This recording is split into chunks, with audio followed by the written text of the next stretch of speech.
2020 இந்த புத்தக கடையை நிறுவும் போது இதை பற்றின ஒரு சில ஆசைகளும் கனவுகளும் எனக்கு இருந்தது.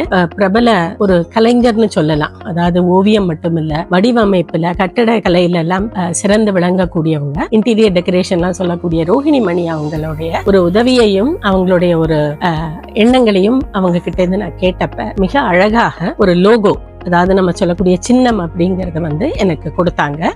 அது ஒரு பெண், இளம் பெண் படுத்துக்கிட்டே ஓய்வோட அந்த ஒரு புத்தகத்தை எடுத்து வாசிக்கிற மாதிரியானது. இளம் பெண் படுத்துட்டு ஓய்வோட கண்ணாடியை பார்க்கக்கூடிய ஒரு முக்கியமான ஒரு சின்னத்தை நிறைய இடங்கள்ல யூஸ் பண்ணியிருக்காங்க.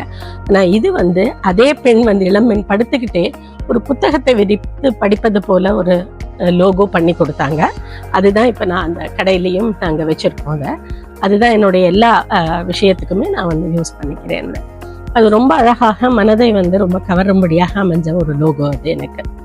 அப்படியாக இந்த கடையை பத்தின ஒரு கனவுகளோட ஒரு நல்ல காற்றோட்டமாக நல்ல வெளிச்சத்தை தரக்கூடிய ஒரு சூழ்நிலையில ஒரு புத்தக கடை அமையணும் அப்படிங்கிற எண்ணத்தினால மற்ற கடைகள்ல பிராண்டட் ஷோரூம்ல எல்லாம் சொல்லுவோம் இல்லையா, அந்த மாதிரி இருக்கக்கூடிய இந்த ஃபால்ஸ் சீலிங், டிம் லைட்ஸ், அந்த கான்செப்ட் எல்லாம் தகர்த்து உடைச்சிட்டு நல்ல காற்றோட்டமாக உயர் சீலிங் போட்டு நல்ல பளிச்சுன்னு இருக்கக்கூடிய லைட்டிங்ஸோட கொடுக்கணும் அப்படிங்கிறது தான் எங்களுடைய விருப்பமும் கூட.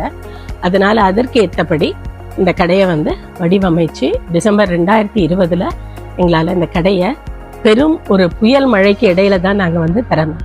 4ஆம் தேதி அப்படின்னு நாங்கள் முடிவு செய்யப்பட்டிருந்த தேதி பெரும் புயல் சின்னம் இங்க அறிகுறி இருந்ததுனால அதை ஒதுக்கி விட்டுட்டு 7ஆம் தேதி அன்னைக்கு 2020 சுதர்சன் புக்ஸ் புது பொலிவோட கேபி சாலையில வந்தது.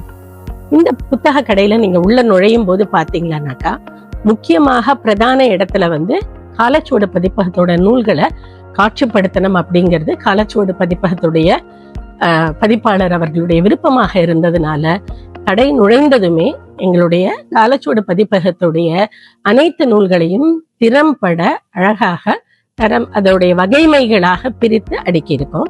அதை தொடர்ந்து அதுல இருந்து நீங்க வரும்போது பாத்தீங்கன்னா ஆங்கில நூல்கள், அதாவது ஒரு புத்தக கடையினுடைய முக்கியமான ஒரு விற்பனை அப்படின்றத பாத்தீங்கன்னா 2 விஷயம். ஒண்ணு ஆங்கில நூல்கள், 2வது குழந்தைகள், சிறுவர்களுக்கான நூல்கள், 3வதாதான் தமிழ் நூல்கள் இருக்கிறது. பொதுவாக தமிழ்நாட்டிலையுமே அப்படிதான். அதனால ஆங்கில நூல்களுக்கு ஒரு முக்கியத்துவம் கொடுத்து அடுத்ததாக ஆங்கில நூல்கள்ல வகைமைப்படி, அதாவது ஃபிக்ஷன், நான் ஃபிக்ஷன், யங் அடோலசன்ஸ், இளம் சிறுவர்களுக்கு உண்டானது, வளர்ப்பு சிறுவர்களுக்கு உண்டானது, அது போக செல்ஃப் மோட்டிவேஷன் அண்ட் டெவலப்மெண்ட். இப்ப சுய முன்னேற்ற நூல்களை பரிசாக கொடுக்கறதுங்கிறது அரசு ஏற்படுத்திய ஒரு விஷயத்துல இருந்து புத்தகங்களை அன்பளிப்பாக கொடுக்கறதுங்கிறது மட்டும் இல்லாம தன்னை மேம்படுத்திக்கணும் அப்படின்னு நினைக்கக்கூடிய எல்லா வாசகர்கள், எந்த ஒரு தனி மனிதனாகட்டும், அந்த புத்தகங்களை நாடி வர்றதுங்கிறது ரொம்ப ரொம்ப கூடியிருக்கு. இந்த கடந்த ஒரு 5-7 ஆண்டுகள்ல அது ரொம்ப விரிவடைஞ்சிருக்கு அந்த புத்தகத்துடைய விற்பனை. அதனால அதையும் காட்சிப்படுத்தி முக்கியப்படுத்தி இருக்கிறோம்.